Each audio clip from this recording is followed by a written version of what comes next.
Magandang umaga po sa ating lahat, mga kapatid. First Sunday of naman po tayo ng March. Purihin ng Diyos sa araw na ito, our Sabbath rest for the Lord.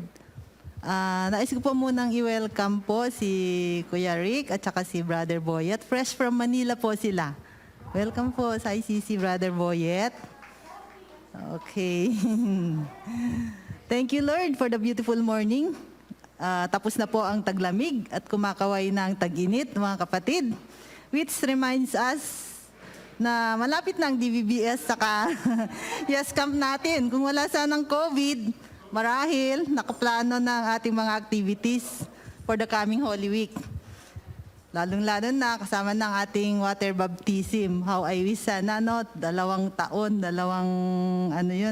na-miss natin.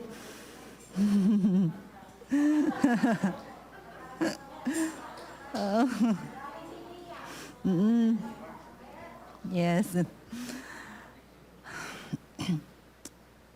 Kung maging maayos na sana ang kalagayan ng buong mundo at matapos ng COVID at nang sa ganun matupad sa ating ang Great Commission, gaya ng nakasulat sa Matthew 28 verse 18 to 20. Pakibuksan po ang ating Bible as a reminder po sa atin to. Matthew 28, verse 19 to 20. Therefore go and make disciples of all nations, baptizing them in the name of the Father and of the Son and of the Holy Spirit, and teaching them to obey everything I have commanded you. And surely I am with you always to the very end of the age. Amen. Amen po ba, mga kapatid? Kaya nga lang nasabi ko, 2 times na hindi tayo nakapag-DVBS and Yes Camp. Pero hindi po ibig sabihin na titigil na tayo sa paghayo o pagpapalaganap ng mabuting balita. Salamat sa ating buting pastor at sa mga church elders na walang sawa sa pag-evangelize po sa iba't ibang barangay ng ating bayang Ilagan. Thank you, Lord, for your sustenance. Purihin ang banal na pangalan ng Diyos. Amen? Amen. Mga kapatid, tumayo po tayo for our Shema Israel.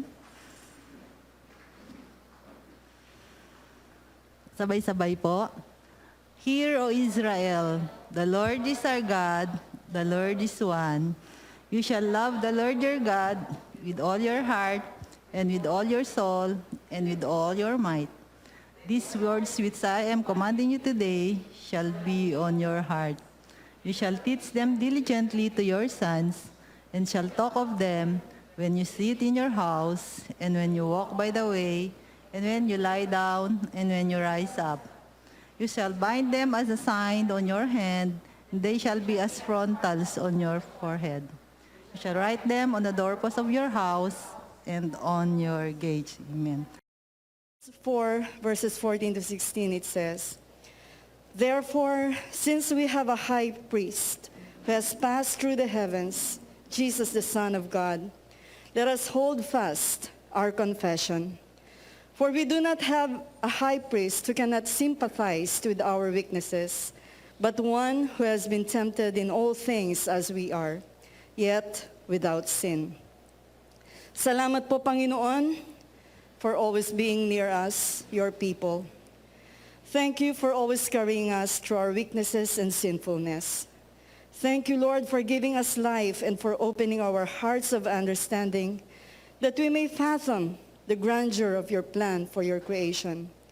You are a magnificent God, and nothing compares to the beauty of your majesty. You have called us to become your treasured possessions, and we say that you alone are worthy of all honor and praises. May you receive us today, O Lord, as your people, as you accept our sacrifices of thanksgiving due to your holy name. We love you, Lord. In Jesus' name we pray. Amen. Brothers and sisters, handa po natin ang ating heart and mind for the food of our soul. Ganun din ang ating pen and paper for us to mag-take down note po tayo upang sa pag-uwi sa ating mga tahanan, may bahagi natin ang Word of God today. May we call in Sister Angie for the reading of the scripture at susundan po ito ng ating beloved pastor for the Word of God. Isang mapagpalang umaga po para sa ating lahat. May we please open our Bibles to Genesis chapter 38, verse 1. At that time, Judah left his brothers and went down to stay with a man of Adullam named Hira. There Judah met the daughter of a Canaanite man named Shua. He married her and lay with her. She became pregnant and gave birth to a son who was named She conceived again and gave birth to a son and named him Onan. She gave birth to still another son and named him Shelah. It was at Kezib that she gave birth to him. Judah got a wife for his firstborn, and her name was Tamar. But Judah's firstborn, was wicked in the Lord's sight, so the Lord put him to death. Verse 8, Then Judah said to Onan, Lie with your brother's wife and fulfill your duty to her as a brother-in-law, to produce offspring for your brother. But Onan knew that the offspring would not be his. So whenever he lay with his brother's wife, he spilled his semen on the ground to keep him producing offspring for his brother. What he did was wicked in the Lord's sight, so he put him to death as well. Judah then said to his daughter-in-law Tamar, Live as a widow in your father's house until my son Shelah grows up. For he thought, he may die too, just like his brothers. So Tamar went to live in her father's house. After a long time, Judah's wife, the daughter of Shua, died. When Judah had recovered from his grief, he went up to Timnah, to the men who were shearing his sheep, and his friend Hira, the Adullamite, went with him. When Tamar was told, Your father-in-law is on his way to Timnah to shear his sheep, she took off her widow's clothes, covered herself with a veil to disguise herself, and then sat down at the entrance to Enaim, which is on the road to Timnah. For she saw that, though Shelah had now grown up, she had not been given to him as his wife. When Judah saw her, he thought she was a prostitute, for she had covered her face, not realizing that she was his daughter-in-law. He went over to her by the roadside and said, Come now, let me sleep with you. And what will you give me to sleep with you? She asked. I'll send you a young goat from my flock, he said. Will you give me something as a pledge until you send it? She asked. He said, What pledge should I give you? Your seal and its cord, and the staff in your hand, she answered. So he gave them to her and slept with her, and she became pregnant by him. After she left, she took off her veil and put on her widow's clothes again. Meanwhile, Judah sent the young goat by his friend, the Adullamite, in order to get his pledge back from the woman. But he did not find her. He asked the men who lived there, Where's the shrine prostitute who was beside the road at Enaim? There hasn't been any shrine prostitute here, they said. So he went back to Judah and said, I didn't find her. Besides, the men who lived there said, There hasn't been any shrine prostitute here. Then Judah said, Let her keep what she has, or we will become a laughing stock. After all, I did send her this young goat, but you didn't find her. About 3 months later, Judah was told, Your daughter-in-law Tamar is guilty of prostitution, and as a result, she is now pregnant. Judah said, Bring her out and have her burned to death. As she was being brought out, she sent a message to her father-in-law. I am pregnant by the man who owns this. She said, and she added, See, if you recognize whose seal and cord and staff these are. Judah recognized them and said, She is more righteous than I, since I wouldn't give her to my son Shelah. And he did not sleep with her again. When the time came for her to give birth, there was twin boys in her womb. As she was giving birth, one of them put out his hand. So the midwife took a scarlet thread and tied it on his wrist and said, This one came out first. But when he drew back his hand, his brother came out and said, "So this is how you have broken out." And he was named Perez. Verse 30, then his brother, who had the scarlet thread on his wrist, came out and he was given the name Zerah. These are God's words. Magandang umaga po sa inyong lahat. Ang ating pong pag-aaralan ngayon ay isa sa mga mahalagang paksa ng Biblia. Sa may Bible kasi, madalas nating ma-encounter yung salitang Redeemer, ang ating Panginoong Yesus bilang manunubos. Actually, sa may Bible, from Old Testament hanggang New Testament, madalas nating ma-encounter yung salitang Redeemer.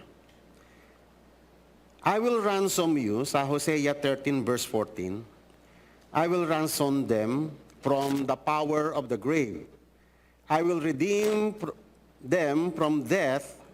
O death, I will be your plagues. O grave, I will be your destruction. Pity is hidden from my eyes. And in 1 Peter chapter 1, 18 to 19, knowing that you were not redeemed with corruptible things, like silver or gold, from your aimless conduct, received by tradition from your fathers, but with the precious blood of Christ, as of a lamb without blemish and without spot. Sa 1 Timothy chapter 2 verses 5 to 6, for there is one God and one mediator between God and men, the man Christ Jesus, who gave himself a ransom for all, to be testified in due time. So ano po yung idea ng redeem o ransom? Na ang ibig sabihin ay hinango ka, no, sa kunyari ikaw ay nasasadlak sa napakahirap na situation, or maaring ikaw ay talaga nga nagkunyari nahulog, katulad ng example na He redeemed us from death, He redeemed us from our corrupt, sinful ways. So, ganun po yung idea ng tinatawag na redemption. Kaya ang ating Panginoong Yesus ay tinawag na Redeemer. Pero alam niyo ba mga kapatid, ang ating po kasing paksa ngayon is kinsman redeemer. Yun, sa Old Testament kasi, every time you encounter the word redeemer, ay yun po ay tumutukoy sa isang tungkulin ng isang kamag-anak sa kanyang kamag-anak. Okay? Kaya nga po, kinsman's redeemer. At kung titignan mo to sa New Testament, kung pag-aaralan mo, bakit si Jesus ay naging redeemer natin? Bakit kaano-ano ba natin siya? Amen. So, kasi yung redeemer sa Old Testament, ang direct na ibig sabihin po niyan, kamag-anak. Kaya po yung word na redeemer is goel sa salitang Hebreo, kung saan ito hinango. Tinignan ko yan sa concordance halos lahat ng redeemer sa Old Testament, ang kanyang Hebrew word is goel. Ang ibig sabihin ng goel is to redeem. At ang mag-redeem sa iyo ay yung hindi lamang basta kamag-anak, the nearest kin, yung pinakamalapit, yung susunod, yung inline. So yun po, sa dami-dami ng kamag-anak, yung nearest kin, yun po ang magiging redeemer mo. Actually, iyon ay batas sa bayang Israel. Sa araw na ito mga kapatid, pag-aaralan natin yung isang kultura na hindi natin kultura. A very remote tradition na talagang totally kung titignan mo itong mga pangyayaring ito, yung dalawang account nating pag-aaralan ngayon, talagang napakalayo sa atin. Napakalayo. Pero ang ganda po nung kultura na yon, sapagkat iyon po ay kultura na itinuro ng Diyos hango sa kanyang mga kautusan. So, yung trabaho po ng goel o nung redeemer, hindi lamang yung tutubusin ka sa iyong kahirapan, kung talagang wala ka ng kakayanan, yung hanguin ka, kunyari ikaw na ibenta mo yung sarili mo sa slavery, yung ikaw ay nagkaroon ng injustices at wala ng ibang tutulong sa iyo, ganon. O kaya may namatay at siya, magiging trabaho niya ay redeemer, at siya ay magiging avenger ng blood, kung sino yung nearest kin. So yun po yung mga idea ng tinatawag na kinsman's redeemer. Maganda po kasi na maintindihan natin ito so that maintindihan nyo kung ano yung ginawa ng Panginoon sa atin. Especially in the book of Revelation. Si Jesus Christ ay nag-a-act sa book of Revelation as kinsman's redeemer, na avenger. No, ipinaghiganti niya yung kanyang kamag-anak. Okay? So, darating po rin po tayo sa ibang mga panahon dyan. Okay, so ito po yung batas. Sa Leviticus 25 to 28, if one of your brethren becomes poor and has sold some of his possession, and if his redeeming relative comes to redeem it, then he may redeem what his brother sold. So, inuutusan ng Panginoon yung nearest kin na tubusin. Pero, kung may kakayanan naman na nakarecover yung kamag-anak na nagsanla o nagbenta ng kanyang property, ay pwede niyang tubusin yon. At isasatisfy niya lahat ng mga interest incurred doon sa may transactions na yon. O kung wala naman talaga siyang pangbayad talaga, maghihintay siya ng jubilee. O kailan po yung jubilee? Maghihintay ka ng 7 times 7 years. 7 sabbatical years. So 7 times 7, 49. On the following year, the 50th is the jubilee. So matagal-tagal din po yun, hindi po ba? So yun yung pag-asa mo. Kung wala ka talagang pera na pangtubos, maghintay ka ng jubilee.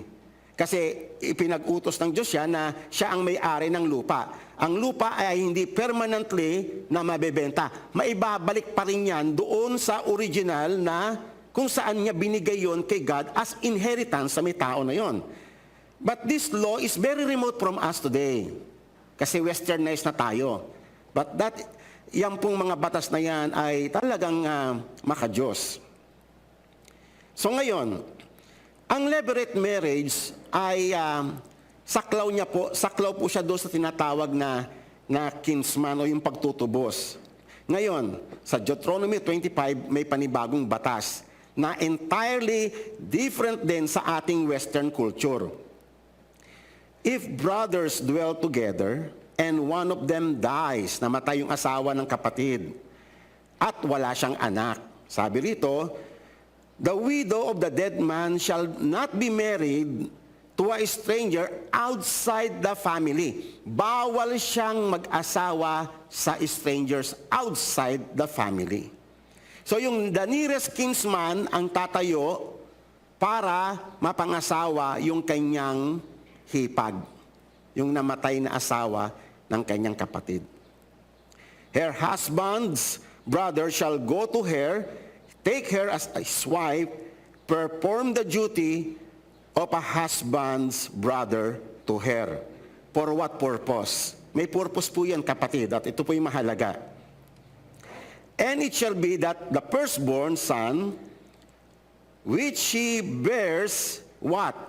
Will succeed to the name of his dead brother, that his name may not be blotted out of Israel. So yun po yung intention ng Diyos. Kasi pag namatay na yung asawa, tapos walang anak, pag hindi na kapag-asawa yung balo na yon, yung pangalan nung namatay ay mawawala na sa listahan ng Israel. At hindi lang yon, pati property niya mawawala na, maililipat sa iba. So ang magiging kalagayan ng balo, kaawa-awa siya. He will perish. Ganun po. Kaya napakahirap ng kalagayan ng balo nung time na yon, especially kailangan talaga nila nung tinatawag na kinsman's redeemer. Ito pong idea na to, talagang alam na alam ito ng buong bayang Israel. Okay? Makikita po natin yan sa mga kwento mamaya. Pero, what if kung tumanggi yung nearest kin, yung tinatawag na kinsman's redeemer? Kunyari tumanggi siya, ayaw niya. Nagbigay din si God ng batas. Ang sabi niya, kung ayaw niya, na i-take yung asawa ng kapatid, then let his brother's wife go to the gate to the elders of the city and say, my husband's brother refuses to raise up a name in his brother in Israel. He will not perform the duty of my husband's brother. Kasi meron talagang aayaw. Kasi nga yung konsepto kasi nung ng levirate marriage, parang kung titignan mo sa human senses, parang agrabyado ka. Kasi unang-una, pag nagkaanak ka doon, hindi mo pangalan yun. Pangalan yun nung namatay mong kapatid. Plus, bibilihin mo yung naibentang property, ikaw yung mawawalan eh. Kasi bibilihin mo nga yun eh. Diba? At papakasalan mo yung asawa.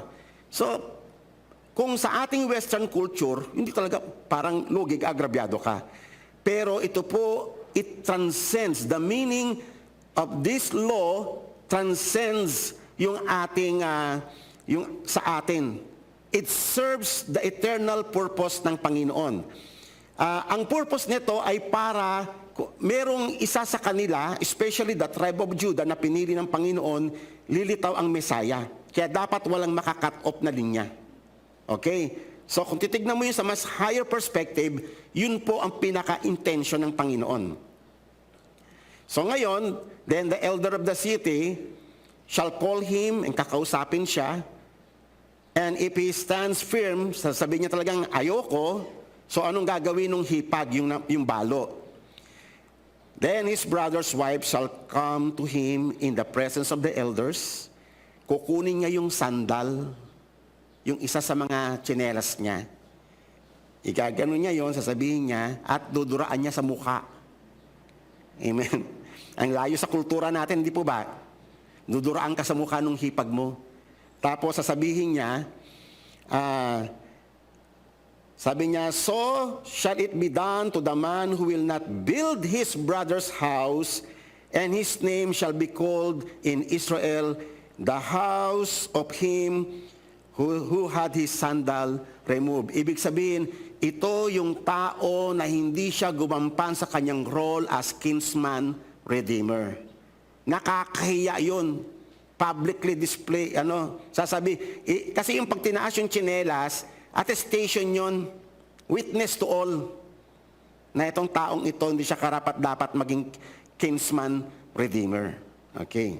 So, punta po tayo sa real account. Sa binasa natin kanina ay kwento ng lahi ni Judah. Si Judah kasi, naalala nyo yung sa may chapter 37 na kung saan binenta nila yung kailang kapatid na si Joseph. Chapter 37 yon. Here comes chapter 38. After that event, si Judah nag-migrate sa land of Canaan. Naniraan siya sa piling ng mga Canaanites, ng mga Gentiles. At nakapag-asawa siya doon ng anak ni Shua. So ngayon, yung unang anak niya evil, si pinatay ng Panginoon. Hindi sinabi kung gaanong katindi yung kasalanan niya, pero pinatay siya ng Panginoon. And then, nagkaroon siya ng isang anak pa, si Onan. And then, so, dahil nga yung batas na yon, pakasalan mo yung asawa ng kapatid mo. Dahil alam niya yung batas, hindi niya magiging anak yon. At saka, tutubusin niya yung kanyang property, ma-jeopardize, mapupunta doon sa pangalan ng kanyang kapatid. Okay. So, Onan knew that the heir would not be his. And it came to pass when he went to his brother's wife that he emitted to the ground lest he should give an heir to his brother. Ayaw niyang mangyari yon. Amen? Para walang magiging tagapagmana yung kanyang kapatid. Mapapanatili pa rin sa kanya yung kanyang ari-arian. So, wais siya, pinairal niya yung, alam mo yung tinatawag na humanistic mind. Pinairal niya yon at hindi siya nag-conform doon sa mind ng Panginoon. So, kaya pinatay din siya ng Panginoon, katulad ng kanyang kuya. And then, ito na. Meron pa silang isang kapatid na si Shelah. Bata pa that time. Ang sabi ni Judah, yung tatay nila, sa may balo si Tamar, sabi niya, muwi ka muna sa tatay mo. Hintayin mo lumaki yung bata pa yung kapatid nila. Hintayin mong lumaki. So, Umuwi naman itong si Tamar, naghintay. Ang tagal niyang nagluksa. Kasi pag nagluluksa, nakasuot sila ng pangluksa. Siguro sa atin, nakaitim, di ba? Siya, nakapangluksa siya. Hinintay talaga ni Tamar na magbinata yung kanyang, kasi batas yun sa kanila eh. Kailangan magkaanak siya. Otherwise, he will perish. Amen. Hihintay niyo yung hope nila yun eh. Di ba? Parang nagugulat kayo kasi dating kultura ito. So ngayon, naghintay siya. Hanggang sa binibilang niya yung mga araw, nako, niloko ako ng biyenan ko. Hindi niya tinupad. After that time, balo na rin si Judah. Namatay na yung napangasawa niya, na Canaanite. So dalawa na yung nearest kin. Di ba? Si Judah, na biyena niya, at saka yung si Shelah. Kaso wala namang talagang intention si Judah na ibigay yung anak niya, kasi baka mamatay din. Sabi nga sa may Bible, baka mamatay din eh. Ang thinking kasi ni Judah, namamatay lahat ng mga pangasawa niya. Alam mo yung pamahain natin, mahala siyang babae na, lahat ng asawa mamamatay. Pero hindi na nakita ni Judah na kaya namamatay yun kasi evil, pinapatay ng Panginoon. Amen. So ngayon, nung nabalitaan ni Tamar, napapunta ng team na itong si biyenan niya para alam mo yung tupa, aalisan ng balahibo, shearing. So nakita niya, ang ginawa niya, hinubad niya kaagad yung kanyang pangluksa. Pumunta siya doon sa road, kung saan papasok sa may timna. Parang prostitute, kasi ang alam nila kay Tamar, nakasuot ng pangluksa. Nakasuot ito ng babaeng maganda. Naligo, nakapabango, parang mukhang, tuloy ang tingin tuloy ni Judah, harlot. Parang prostitute.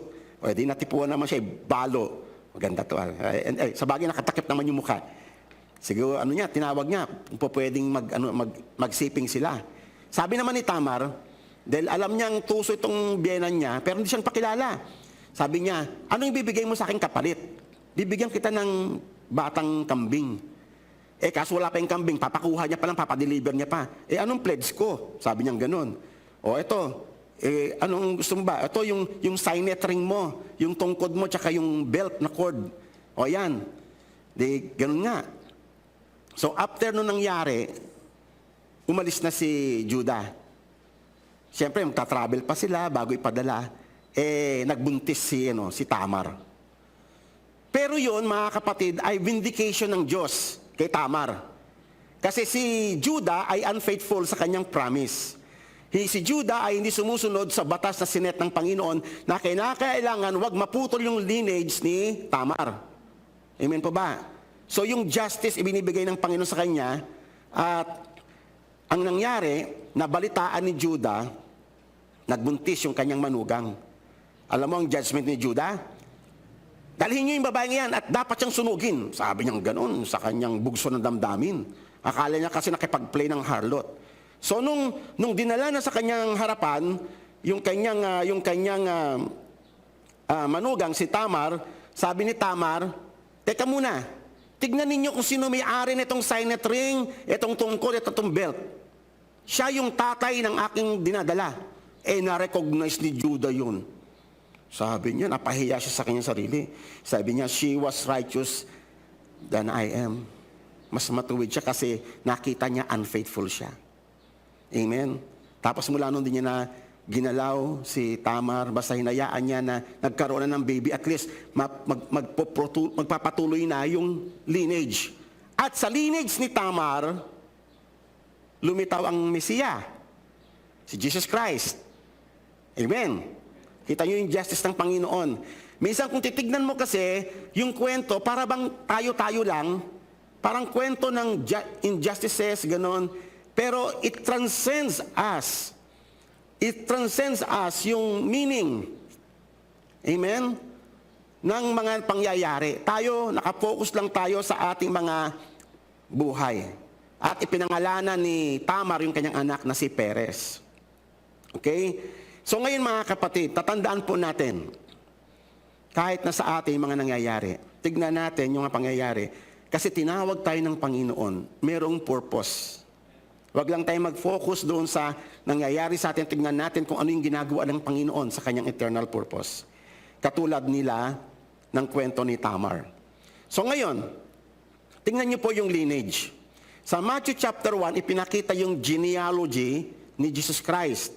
So nag-umpisa kay Abraham, Isaac, Jacob, Judah, tapos anak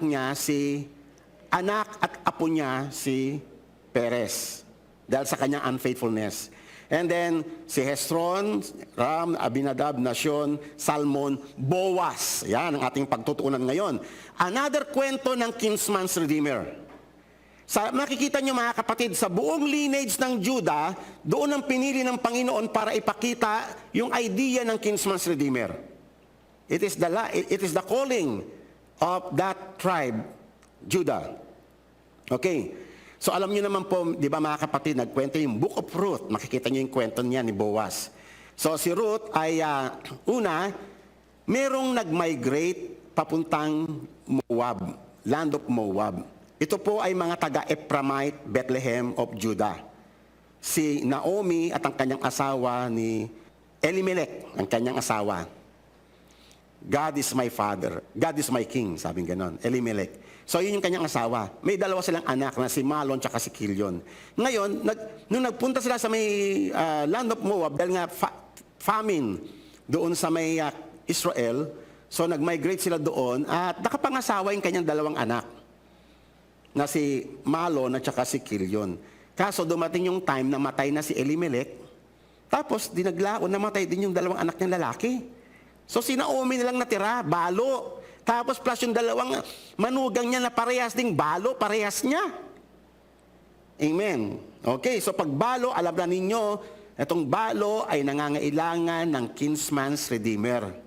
Amen. So ngayon, at nabalitaan nila na sagana na uli sa kanyang bayan, sa Judah, nagplano si Naomi na babalik.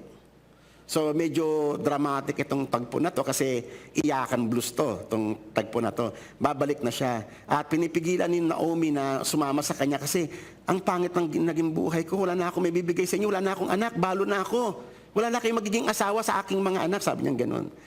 So ngayon babalik na ako hanggang sa iyakan, yapusan, tapos finally, ang nagpaiwan si Ruth na isang Moabita. Naalala niyo ba ang Moabita nung time ni Moses ay pinagbawalan niya ng Panginoon na maging part ng bayang Israel.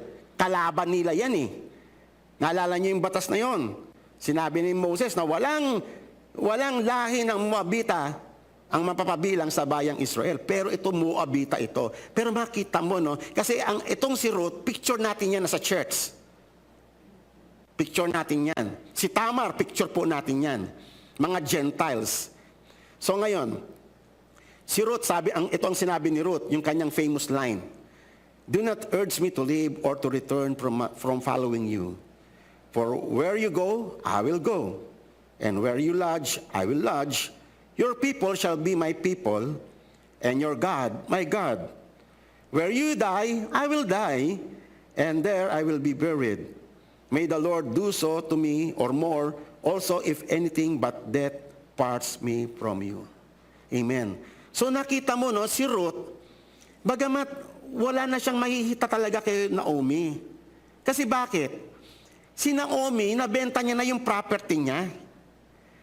Wala na siyang babalikan sa kanyang bayan. Amen? Wala siyang anak, wala na siyang property. Wala na siyang babalikan doon. Maghihintay pa siya ng Jubilee. Matagal pa yun. Baka mamaya hindi niya naabutin yung Jubilee kasi 50 years yun Amen? O maaaring nasa halfway na siya, kaso matanda na siya. So, by no means, hindi niya na makikita yun, yung maibalik sa kanya yung property niya. Si Ruth, wala siyang aasahan sa biyenan niya. May aasahan pa nga siya kung babalik siya sa kanyang kababayan, sa mga Moab, di ba? Pero makita mo kung gaano talaga ang Panginoong tinawag niya si Ruth. Okay? Na para maging daluyan ng kanyang pagpapala, kung saan lilitaw ang Mesiya, tulad ni Tamar. Okay? So sa madaling salita, sumama siya, at syempre matanda na si Ruth, hindi niya na kaya maghanap buhay, hindi niya na kaya maggapas. So siya ang gagapas, siya ang bubuhay sa kanyang biyenan. So, yun yung consequences ng decisions niya na sasama siya kay Naomi. Mamamatay ka, doon ako mamamatay. Sino ang Diyos mo? Yung Diyos ko, yung tao maging tao ko. Saan ka titira? Doon ako titira. So, determinado siya. So, pinaghanap buhayan niya yung biyenan niya. Nagtrabaho, kasi ang ginawa ni Naomi, siyempre kailangan nilang mabuhay, nandoon sila. So, squatter sila kumbaga. Wala na silang property eh. So ngayon, may utos kasi doon sa Israel na kapag nag-harvest, wag mong sasagarin yung harvest. Mag-iwan ka nung nasa gilid. Iyon ay para sa mga mahihirap at saka sa mga orphan. So, si Ruth, nandoon siya. Kung ano yung mga natira, ito yung gumagapas na sa buntot siya. Kinukuha niya kung ano yung mga nalaglag, natira, yun ang kinukuha niya. So, maghapong nagtrabaho si Ruth. At na-notice siya ni Boaz, yung may-ari ng lupain. Mayaman itong si Boaz. Hindi niya alam na kamag-anak pala yun ng kanyang biyenan. So ngayon, nahabag si Boaz sa kanya kasi nalaman yung kwento niya na kung ano yung decisions niya para sa kanyang biyenan, humanga si Boaz sa kanya. Binigyan siya ng favor at binigyan siya ng mas marami pang ano. Actually, hindi na yung pinagtabasan. Talagang sadya na iniiwan yung mga buo-buong mga harvest sa kanya para marami siyang kuha.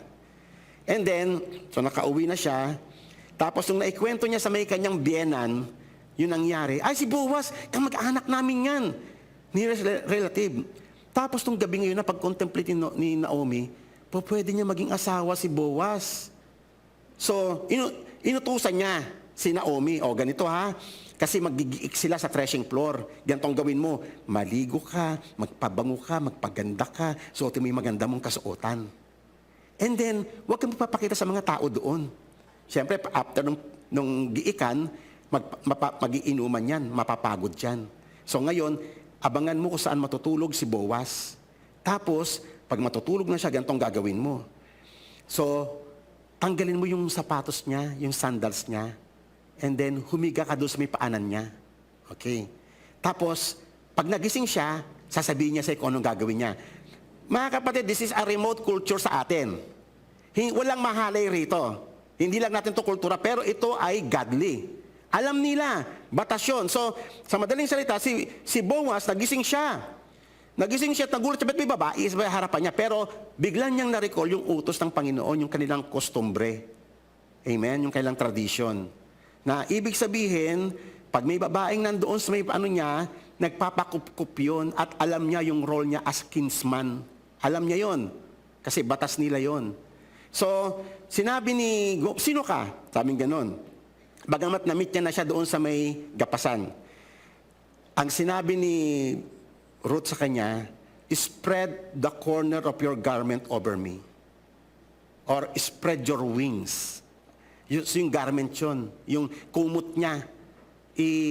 Mamaya maintindihan ninyo yung significance nito. Spread mo sa akin. Ibig sabihin, kunin mo ako bilang asawa sapagkat ikaw ay yung aking nearest kin. Ako yung iyong kamag-anak. Ikaw yung aking kinsman's redeemer.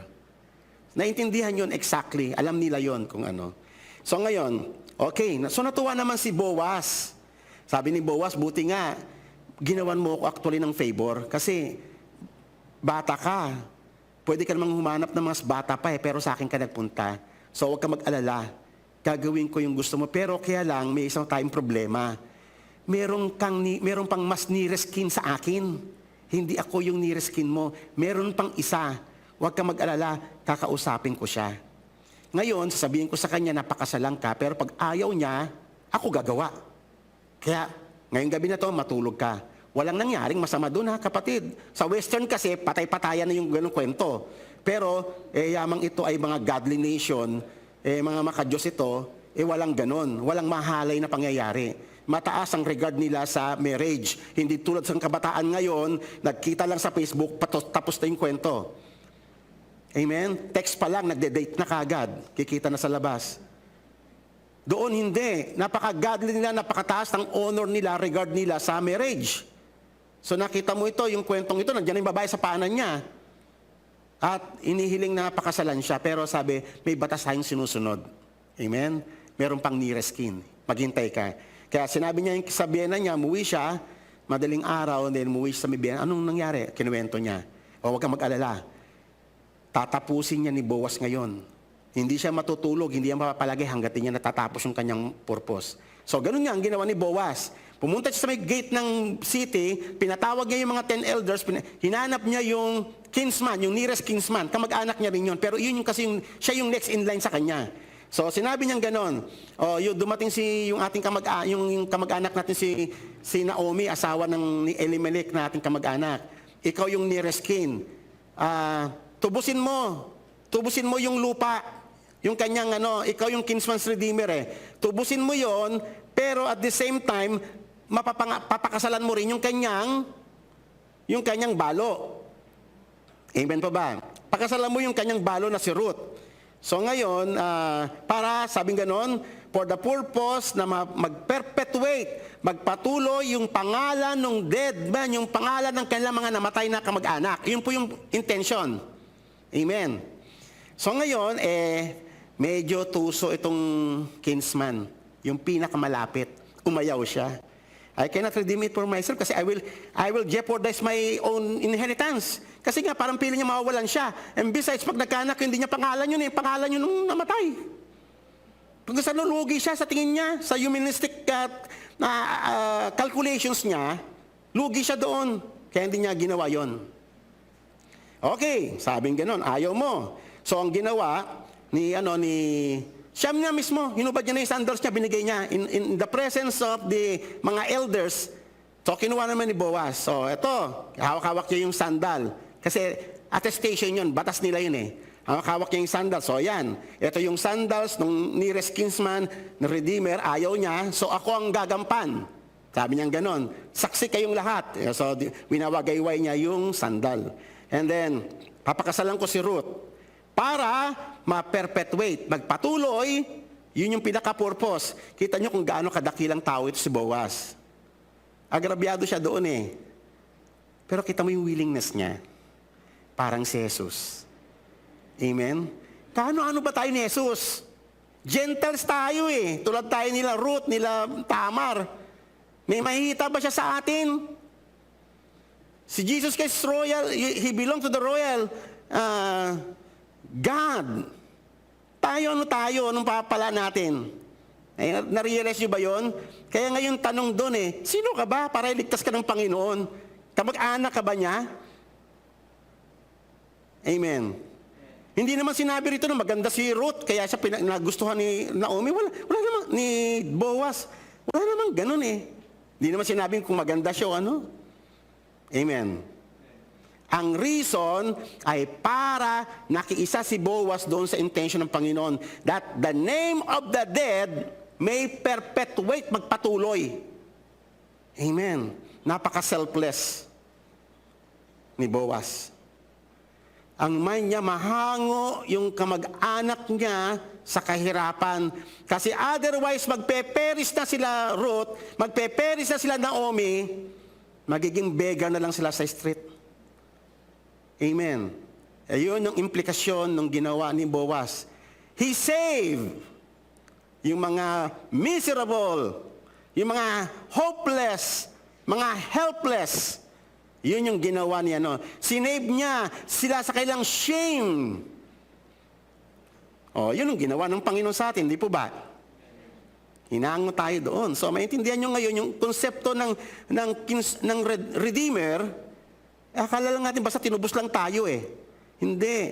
Sa Israel, alam na alam nila yung kwentong iyan pag sinabing Redeemer. Okay. So, binless siya ng mga elders. Sabi ng mga elders, may the Lord make the woman who is coming into your house like Rachel and Leah, who together built up the house of Israel. May you act worthily in Ephrata and be renowned in Israel. Totoo nga. Nangyari yan kay Boaz Actually, si Boaz, alam nyo ba, nung ipinagawa yung temple ni Solomon, hindi po ba, yung isa doon sa may pilar sa harapan, Boaz ang pangalan nun Ibig sabihin, kinsman's redeemer. Lahat ng papasok sa may templo nakikita yun, yung poste na yun, si Boaz, the kinsman's redeemer. Iyon po si Jesus. And may your house be like the house of Perez, the house of Tamar. Alam nila yung kwento Amen. Tamar to bore Judah, whom Tamar bore to Judah, because of the offspring that the Lord will give you by this young woman. Okay, so what will happen next? So nag-asawa sila, nagpakasal sila, and then nagkaroon sila ng anak na si Obed. Okay? So si Obed ang tatay ni Jesse, si Jesse ay naging tatay ni King David. Okay, so yun po yung kwento.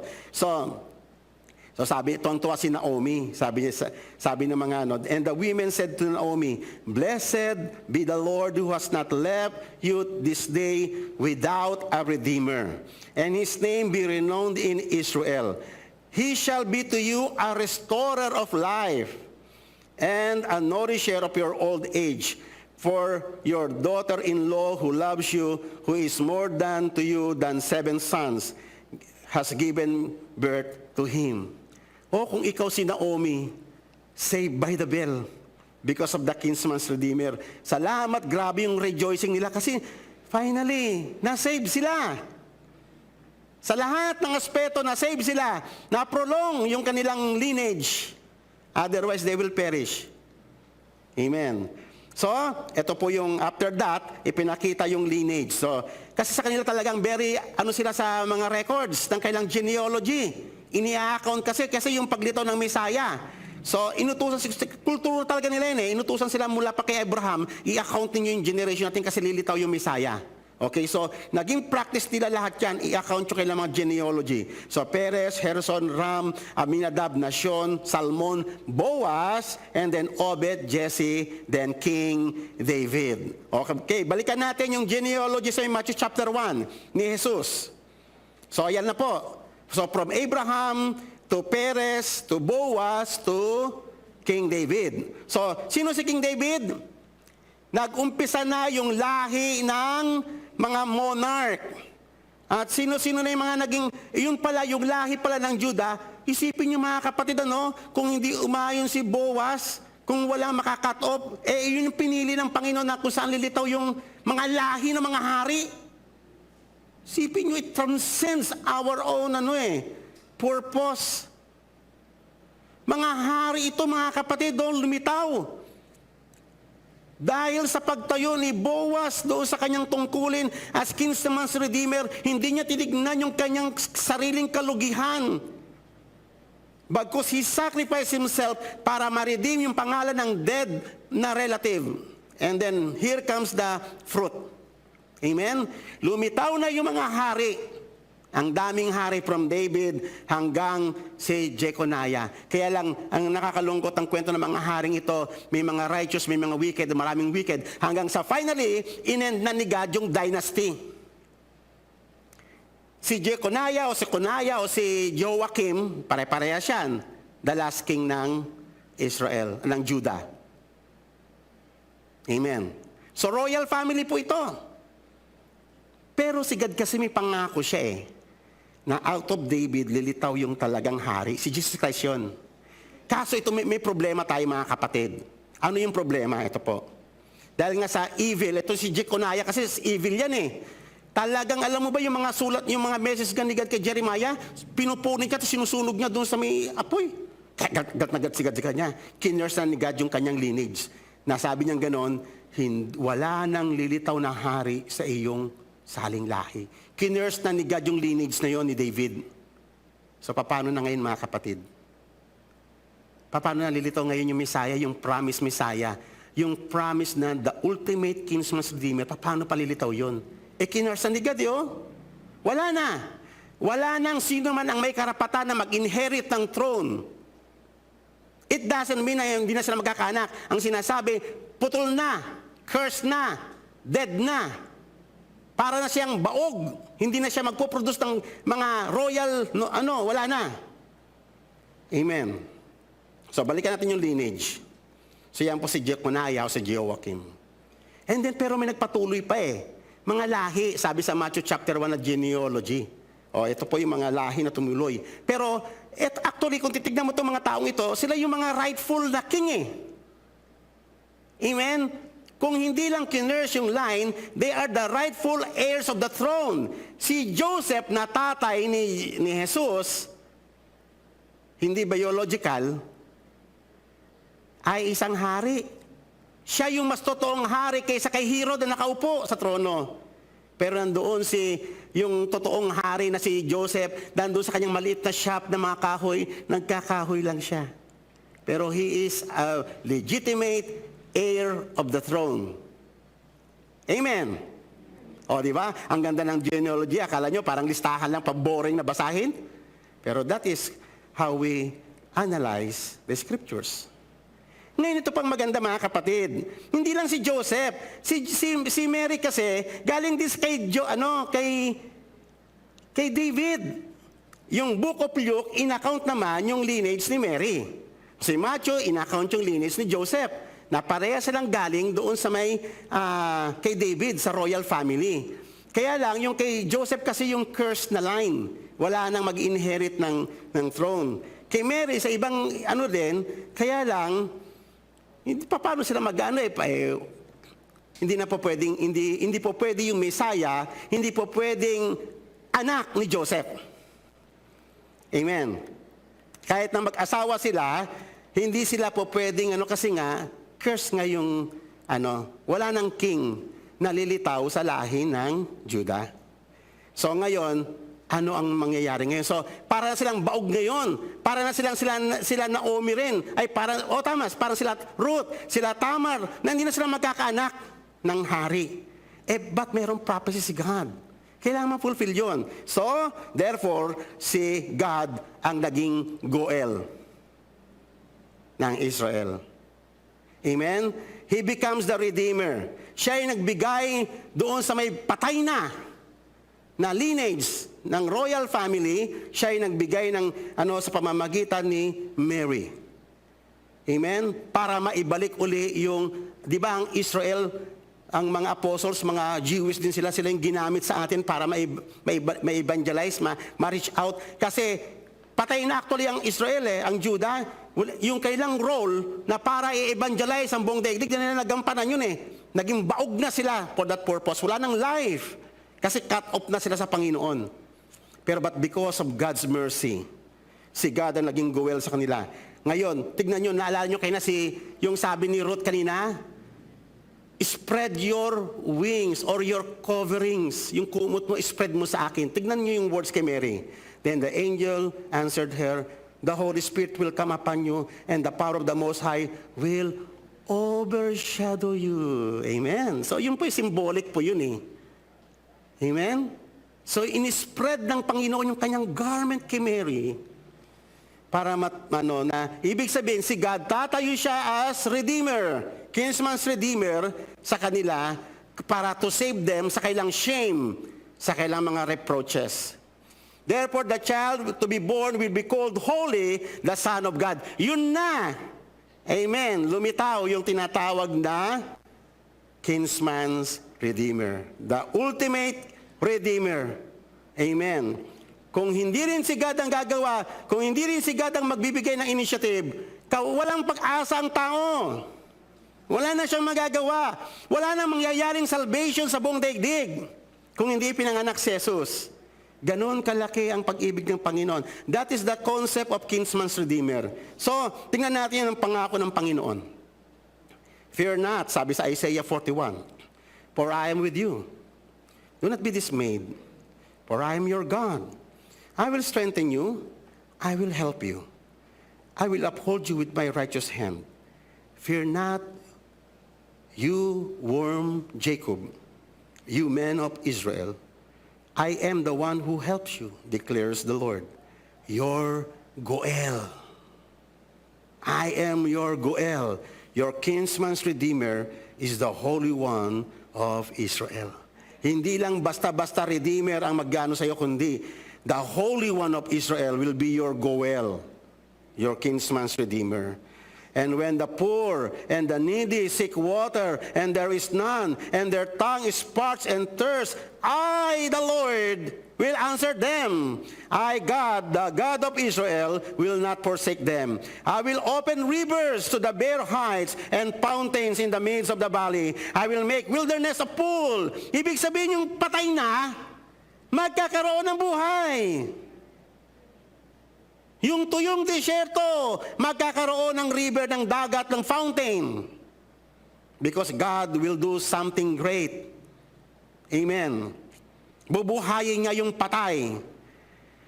And the dry spring of water, I will put the wilderness, the cedar, acacia, the myrtle, the olive, maglilitawan lahat yan kapag nagkaroon na ng tubig. It is the coming of the Holy Spirit.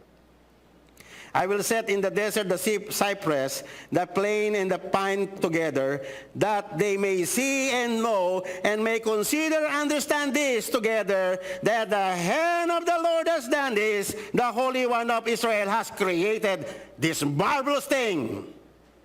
Amen. Kita mo ang Panginoon, hindi po ba? Our Goel, our kinsman's redeemer. Take an action. Willingly. May nakita ba si God sa atin? Wala. Kaya nga, maintindihan ninyo kung ano ang salvation natin. For His name's sake. Not for our own sake. Kasi tayo, patay na tayo. Miserable na tayo. Totally hopeless. But God acts on behalf of His holy name. He redeemed us without any condition. Amen? Amen? Walang kapalit. Sing, O barren woman, who do not bear. Break forth into singing and cry aloud. You have not been in labor, for the children of the desolate one will be more than the children of her who is married, says the Lord. Enlarge the place of your tent, and let the curtains of your habitation be stretched out. Amen. Lalaki na muli. Mag-expand na ang dominion. The kingdom of God mula sa mga patay. Do not hold back, lengthen your cords and strengthen your stakes, for you will spread abroad to the right and to the left, and your offspring will possess the nations and will people the desolate cities. Kita ninyo ngayon, nasa ilagan tayo, nasa sa Pilipinas, doon ang galing sa Israel ang kaligtasan.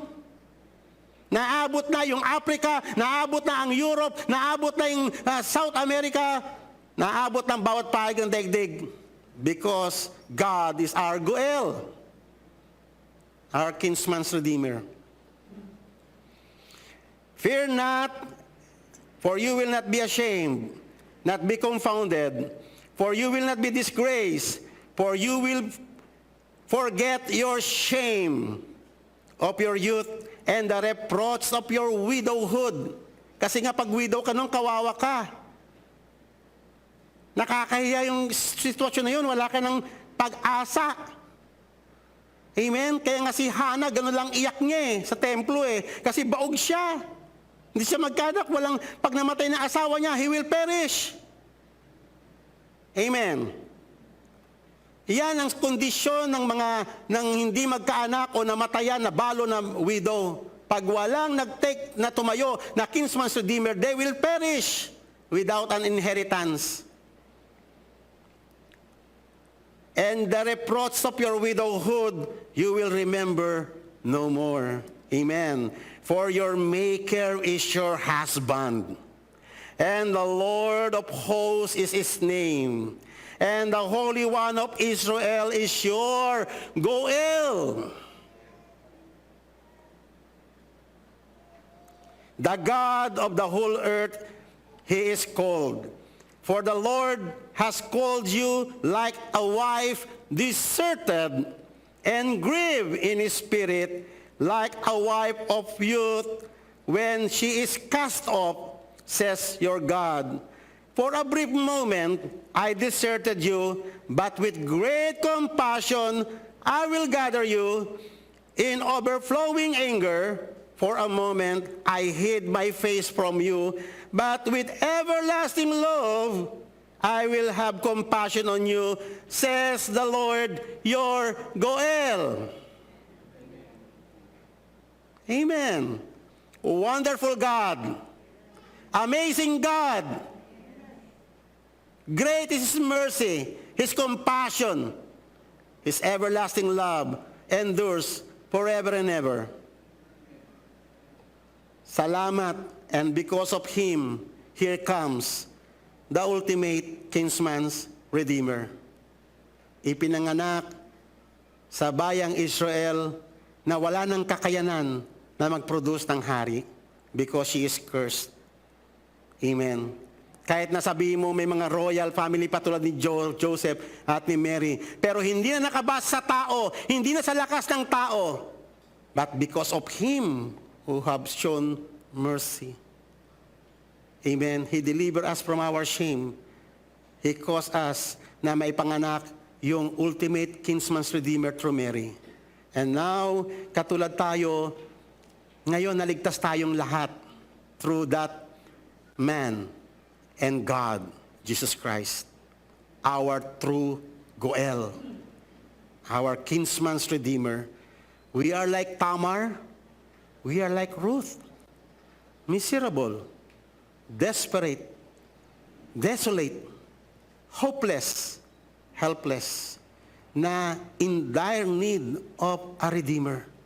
Kasi kung walang tayong redeemer, we will all perish. Gaya nga ng sabi sa John 3:16, for God so loved the world that He gave His only begotten Son, the kinsman's redeemer, that whosoever believe will not perish, but have everlasting life through the kinsman's redeemer.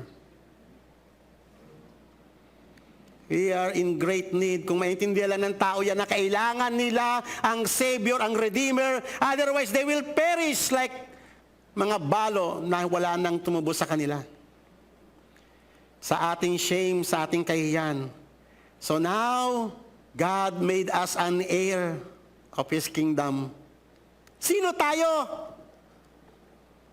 Sino ka kapatid? Sino ako? Dakila ba tayo para pagtunan tayo ng Panginoon? Hindi. Because of His name, because His name is holy. Nag-act siya sa kanyang pangalan on His behalf.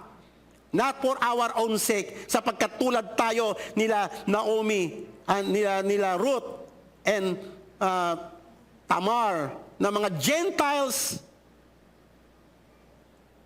Amen? Pero God, salamat. Ngayon, yan na kayo. Heirs of God, children of God, heirs of the promise. We inherit the life.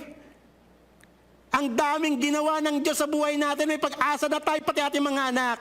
Because of our kinsman's redeemer, Jesus Christ, our Lord. Purihin ang Panginoon. Purihin ang Diyos. Kahanga-hanga ang kanyang kaisipan, ang kanyang mga plano, ang pag-ibig niya, hindi kayang malirip ng ating mga pag-iisip. Amen.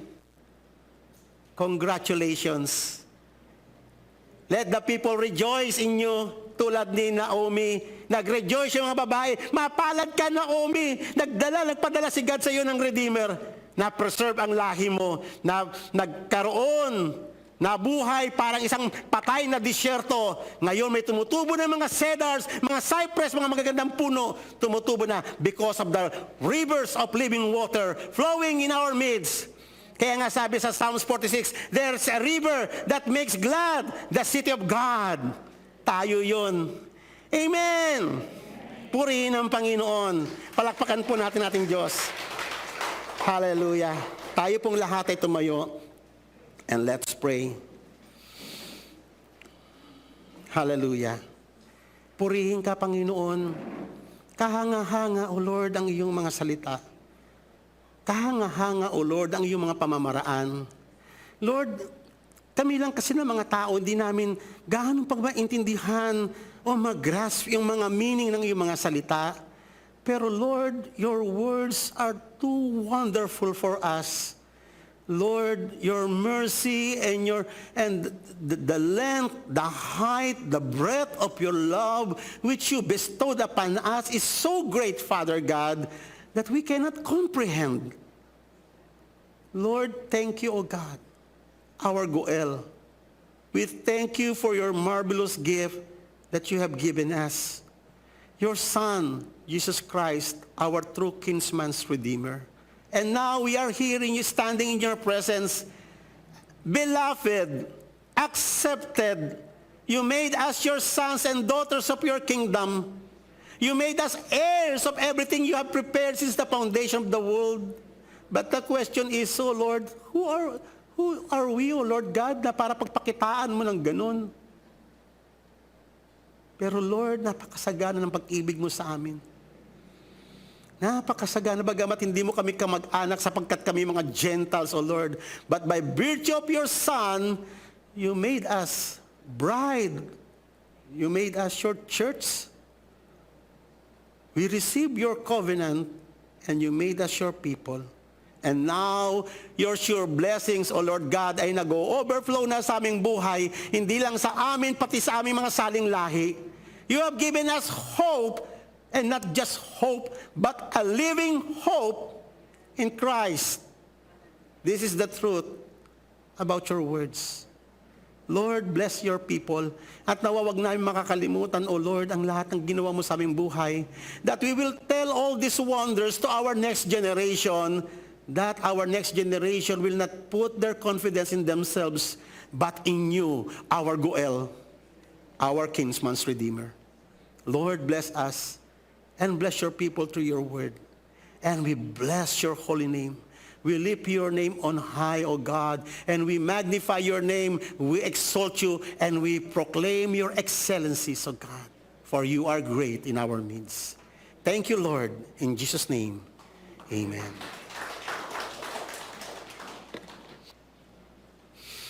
Hallelujah. Purihin ang Panginoon. Amen. So, first Sunday of the month of March. Amen. Tayo ngayon ay magse-celebrate uli ng Holy Communion because of the Lord. Because the Lord has been good to all of us. Amen. He made us partakers of His kingdom. Nagpartake tayo ng mga heavenly things because of our Goel. Amen. So be excited. Kaya nga mga kapatid, iwan na natin yung ating lumang pamumuhay. Amen. Mamuhay na tayo doon. Ano? Kasi dapat natin maintindihan yun. We are not worthy to receive all these things. God made us heirs of Him. Diba? Considering na hindi naman natin siya kamag-anak. Pero niredeem tayo ng Panginoon tulad ni Ruth and ni Tamar. Amen. Kaya nga iwan na natin yung ating buhay Gentiles. Mag-start na tayong mamuhay sa higher ground. Mamuhay na tayo bilang mga sons and daughters of His kingdom. Amen? So, purihin po ang Panginoon. And now, let's prepare ourselves upang tayo ay magpartake ng Lord's Supper. All together. I believe in God, the Father Almighty, maker of heaven and earth, and in Jesus Christ, His only Son, our Lord, who was conceived by the Holy Spirit, born of the Virgin Mary, suffered under Pontius Pilate, was crucified, dead, and buried. He descended into hell, and on the third day, He rose from the dead. He ascended into heaven, and seated at the right hand of God, the Father Almighty. From thence He shall come to judge the quick and the dead. I believe in the Holy Spirit, the holy Christian church, the communion of saints, the forgiveness of sins, the resurrection of the body, and the life everlasting. Amen. So purihin po ang Panginoon. Ganito po ang sinasabi sa kanyang mga salita. For I received from the Lord that which I also delivered to you, that the Lord Jesus, in the night in which He was betrayed, took bread, and when He had given thanks, He broke it and said, "This is my body, which is for you. Do this in remembrance of me." Ama, salamat po. You made us partakers of your kingdom. You made us heirs of everything you have prepared. Lord, bagamat hindi kami yung talagang worthy na recipient or heirs ng mga bagay nito. But because of your loving kindness, you sacrificed your own Son upang kami, O Lord, ay mapabilang sa iyong banal na tipan. And now, O Lord, this day, you are witness na kami kakain ng tinapay na ito bilang palatandaan na kami ay ang mga hinirang mo, tagapagmana ng iyong kaharian. Salamat, Ama, sa napakataas na pribilehiyo na binigay mo sa amin sa pamamagitan ng Panginoong Yesus. Amen. In the same way, he took the cup also after supper, saying, "This cup is the new covenant in my blood. Do this as often as you drink it in remembrance of me. For as often as you eat this bread and drink the cup, you proclaim the Lord's death until He comes." Hallelujah. Salamat, Panginoon, sa iyong kabutihan. Salamat, O Lord. Lord, nawa patuloy mo kaming kahabagan at patuloy mo kaming pagpalain. Salamat, O Lord, sa dugo ng Panginoong Yesus na dumaloy sa krus ng Kalbaryo, dumaloy sa aming mga buhay, at kami ay pinalaya mo sa lahat ng tanikala ng dyablo. Father God, thank you, O Lord, sa lahat ng bagay na inordain mo sa aming buhay. Thank you for the new creation. Thank you for your kingdom. Thank you for all your promises. Bless us all, and we bless your holy name. In Jesus' name, amen. Salamat sa iyong masaganang habag sa amin. Father God, naririto ang iyong mga anak na tinawag mo sa iyong mercy, sa iyong compassion sa amin. Lord, cleanse your people, Father God, and restore unto us the joy of your salvation. Give us strength, O Lord God, na patuloy po namin na maunawaan ang iyong mga salita. Give us strength, O Lord, na kami ay makagampan sa aming mga tungkulin. Give us strength, Father God, na kami ay maglaan ng panahon to study your word upang maintindihan namin ang iyong kalooban ng ganap sa aming mga buhay. Give us strength, Father God, na ang aming mga anak ay makapagpatuloy, Panginoon, sa iyong kaharian. Give us strength, Father God, and forgive all our sins sa aming mga failures, O Lord God. Lord, give us strength sa lahat ng aming mga trabaho, sa aming mga kabuhayan. Lord, kung papaanong binuhay mo, Panginoon, ang womb ng mga patay, kung papaano ang mga patay ay nabuhay dahil sa iyo, Lord, pagpalain mo rin po ang iyong mga anak, O Lord God, sa lahat ng bagay, sapagkat sa iyo nagmumula ang lahat ng blessings, O God. Ang mga walang pag-asa ay kinukupkup mo, tulad nila Tamar at ni Ruth. Lord, ang mga destitute, O Lord God, ay nililingap mo, sapagkat ikaw ang aming kinsman's redeemer. Lord, bless your people. Pagpalain mo po nawa ang aming mga kalusugan, pagalingin mo ang aming mga karamdaman. For you are our Redeemer, O God. Deliver us and set us free, O Lord, sa lahat ng uri ng karamdaman na dumadapo sa iyong mga hinirang, Panginoon. Lord, lahat nawa ng hawakan ng aming kamay, pagpalain mo, Ama, alang-alang sa iyong kabutihan, alang-alang sa iyong pangalan. Lord, thank you sa araw na to, sa lahat ng tinanggap namin sa iyo. Sambahin ka, Panginoon, our Goel.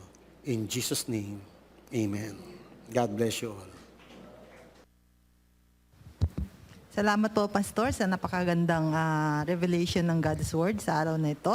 Muli mga kapatid, handa na po natin ang ating mga tithes and offering. Bago po natin dalhin, nais ko po munang manawagan for those with willing heart po to share their blessings po para sa ating furtherance ng God's Word sa mga barangays, sa pag-evangelize po ng mga pastors. Yun lang pong may willing heart na mag-share ng kanilang blessings, isulat na lang po sa ating envelope kung for evangelism po yung ibibigay nyong tulong. Salamat po. Tumayo po tayo mga kapatid para sa ating offertory song, after which pagpe-pray po ito ni Sister Annette. Salamat po. 2:6. On the day when Moses had finished setting up the tabernacle and had anointed and consecrated it with all its furnishings, and had anointed and consecrated the altar with all its utensils, the chiefs of Israel, heads of their fathers' houses, who were the chiefs of the tribes, who were over those who were listed, approached and brought their offerings before the Lord, 6 wagons and 12 oxen, a wagon for every 2 of the chiefs, and for each one an ox. They brought them before the tabernacle. Then the Lord said to Moses, "Accept this from them, that they may be used in the service of the tent of meeting, and give them to the Levites, to each man according to his service." So Moses took the wagons and the oxen and gave them to the Levites. Let us pray. Our Father in heaven, blessed be thy name. We are here before you and in your presence, bringing to you our tithes and offerings as you have commanded your people, for the purpose of your kingdom building. Pursuant to your clear instructions, these are for the provision of the keeping of your church and your servants. And we thank you, our Father, for your faithfulness in meeting our every need. We pray for your guidance in the righteous administration of your provisions, that your purposes may come to pass through the works and service of those whom you have called to serve thy holy name. And we thank you for the privilege of making us partakers of the joy of giving, and for all the benefits it entails. For by grace we have been blessed, by your grace we have been saved. For thine is the kingdom, and the power and the glory forever and ever, our Lord Jesus. Amen.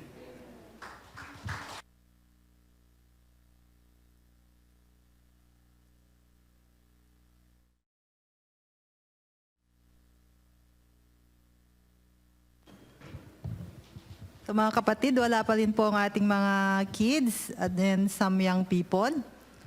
Although nasa bahay sila, nais ko po panalangin pa rin natin sila. So may we request Brother Mel na ipanalangin na ating mga kids and young people.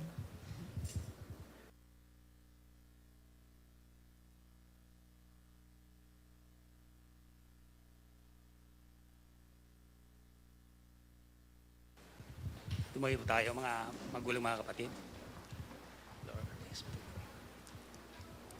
O Heavenly Father, we glorify thy name. Our Lord is wise. The Holy Spirit, all glory and praises and thanks. What so magnificence of your wisdom and understanding. You create all things according to your purpose, Lord. Katulad itong we hear your word today, Lord. You are Redeemer. What so majesty of your wisdom, O Lord. Behind all creations, yung purpose mo, yung will mo, Lord. Lord, pinupuri ka namin, dinadakilang banal mong pangalan.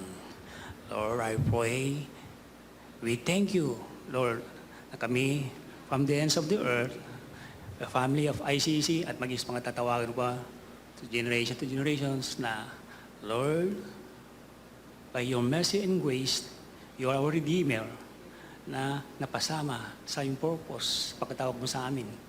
Purihin ka, walang hanggang pasasalamat, dakilain ang banal mong pangalan. Lord, as we pray, our children, mga youth, kami lahat, Lord, na day by day, may you keep us always inspiration of your word, that we may learn to honor you, to praise you all the days of our life. Keep our children, Lord, mga youth, grow stronger in your word, so that they may know thee, they may know you, O Lord, the radiance of your glory, that our life is every one of us, Lord, magiging sa mga children namin, Lord, in service of your kingdom for your glory, yung mga bagay.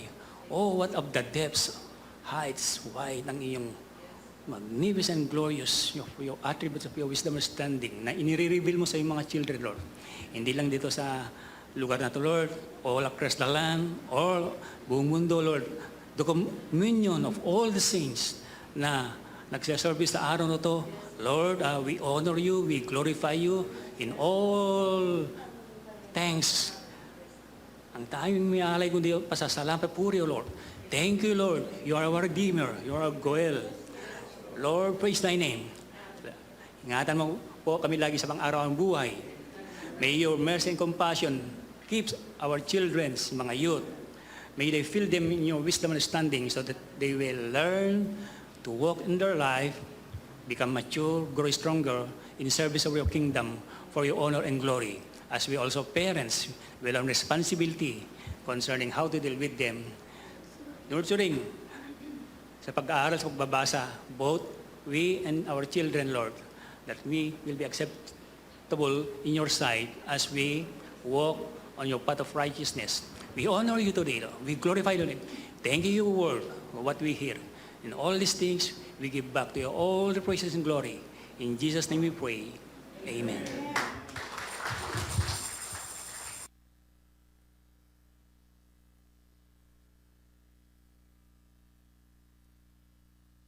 Tayo. Few announcements. Servant on call for next week po ang ating MC, si Sister Raquel, ang ating pong scripture reader, si Brother Michael John Apalisok, kung nandito pa po siya. Pero in case po na nakaalis na, si Sister Giselle na lang po. Ang ating offertory po, si Brother Rodel Costales, prayer for the next gen. May we request Pastor Rick next week for prayer for the next gen next week. Si Brother Felix. Dito po kayo next week, Brother Felix. Salamat kayo po. Thank you. Ating midweek service, mga kapatid, tuloy-tuloy pa rin. Ganun din sa ating youth fellowship, may nabago na. No more Zoom, according to Brother Suriel. So face-to-face na po ang ating mga young people sa Friday. So mag-invite po tayo. Dito pa rin po sa ating church service center. Okay? Salamat po. Dumako na po tayo sa ating final song at susundan ito ng benediction ng ating butihing pastor. Hallelujah. Purihin ka, Ama. Salamat po sa iyong napakasaganang pagmamahal na iniukol sa amin na mga hinirang mo, Panginoon. Lord, you are the lifter of our head. Galing kami sa aming mga kahihiyan, sa mga pangit naming mga kahapon. But Lord, because of your great mercy, you lift up our heads. And now, O Lord, kami ay nakakatayo, kami ay nakakatingala na, not because of us, but because of you, of the things you have done in our midst. Thank you for your loving kindness. Lord, we will ever sing your goodness. Lagi kaming aawit, Panginoon, ng patungkol sa iyong kagandahang loob. And this will become our new song. Awit na hindi alam ng mga tao sa paligid namin. Sapagkat ito ay nanggagaling sa isang pusong nagpapasalamat na ginawan mo ng napakaraming kagandahang loob na hindi kayang bilangin, hindi kayang malirip ng aming labi ang mga pasasalamat sa iyong kagandahang loob sa amin. You have been good to us. A good and gracious King. Napakasagana ng pagmamahal na iniukol mo sa amin. Now, Lord, kami ay magpapatuloy, magkapag-perpetuate na kami, Panginoong Diyos, sapagkat hinango mo kami sa aming kahihiyan. Dati, we are married. We were married to death, O Lord. Para kaming babaeng namatayan, naging balo. We were married to death. But now, O Lord, you have canceled that certificate of death and you have given us life through Christ. And now we celebrate the life that you have given us.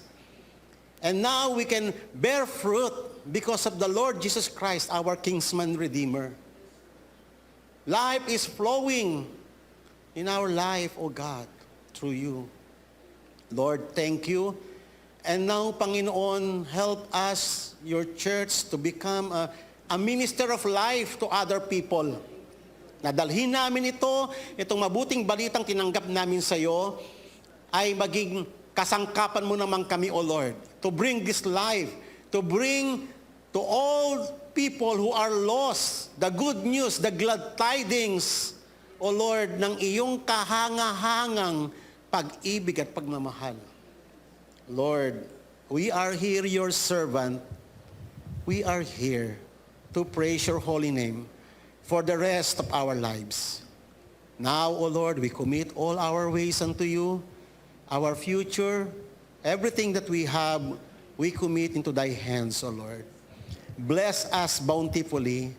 Let your people be fruitful and multiply because of what you have done in our lives.